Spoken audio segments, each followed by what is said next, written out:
Have you ever heard the saying, curiosity killed the cat? Well, today we're talking about a cat whose cleverness saved his master. This is the incredible story of Puss in Boots. Our tale begins with a poor miller who passes away, leaving his three sons with his only possessions. The eldest son gets the mill, the second gets the donkey, and the youngest, a boy named Tom, gets, well, a cat. Tom was pretty disappointed. What am I supposed to do with a cat? He sighed. But this was no ordinary cat. Master, the cat said, shocking Tom, just give me a pair of boots and a bag, and you'll see I'm worth more than you think. Confused but intrigued, Tom got the cat a tiny pair of boots and a sack. The cat, now proudly calling himself Puss in Boots, put them on and marched straight into the forest.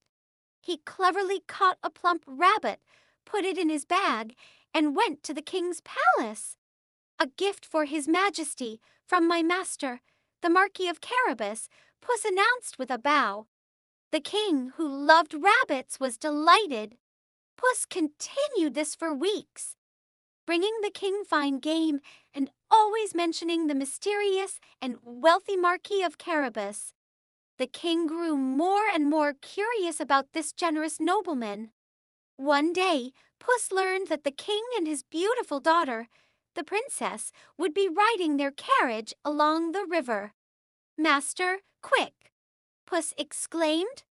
Go bathe in the river and leave the rest to me. Tom did as he was told. As the royal carriage approached, Puss hid Tom's ragged clothes and started shouting for help. Help! Help! The Marquis of Carabas is drowning. The king, recognizing the name of the man who sent him all those gifts, immediately ordered his guards to rescue Tom. While Tom was being given a magnificent set of royal clothes, Puss explained that wicked robbers had stolen his master's fine garments. Dressed in fancy attire, Tom looked like a true nobleman. The princess saw him and instantly fell in love, and Tom felt the same way. The king was so impressed that he invited the Marquis to join them in the carriage. But Puss's work wasn't done. He ran ahead of the carriage, his little boots thumping on the road. He came across some farmers working in a field. Listen up, Puss commanded. When the king asks who owns this land, you must say it belongs to the Marquis of Carabas. If you don't, a terrible ogre will get you. The farmers were terrified and quickly agreed. So when the king's carriage passed and he admired the beautiful fields, the farmers all said they belonged to the Marquis of Carabas. Puss did the same with workers in the meadows and forests, and each time the king was more amazed by the vast wealth of the Marquis. Finally, Puss arrived at a huge, magnificent castle. This castle belonged to a real ogre, a powerful magician who could transform into any creature he wished. Puss, ever so brave, walked right in. I have heard you are a great magician, Puss said to the ogre. I've heard you can turn yourself into a lion. I bet you can't.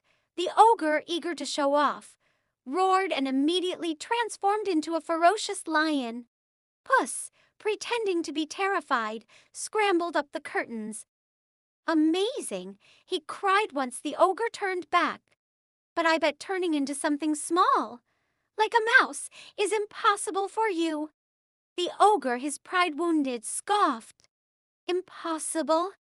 Watch this. And in a flash, he turned into a tiny mouse. That was the moment Puss was waiting for. He pounced on the mouse and gobbled it up in one bite. Just like that, the castle and all its lands belonged to Puss. Just then, the royal carriage arrived at the castle gates. Puss stood at the entrance, bowing low.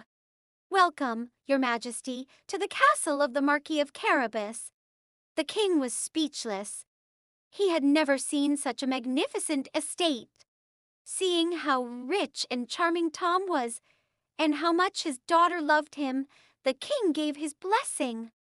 Tom, the poor miller's son, married the princess and became a prince.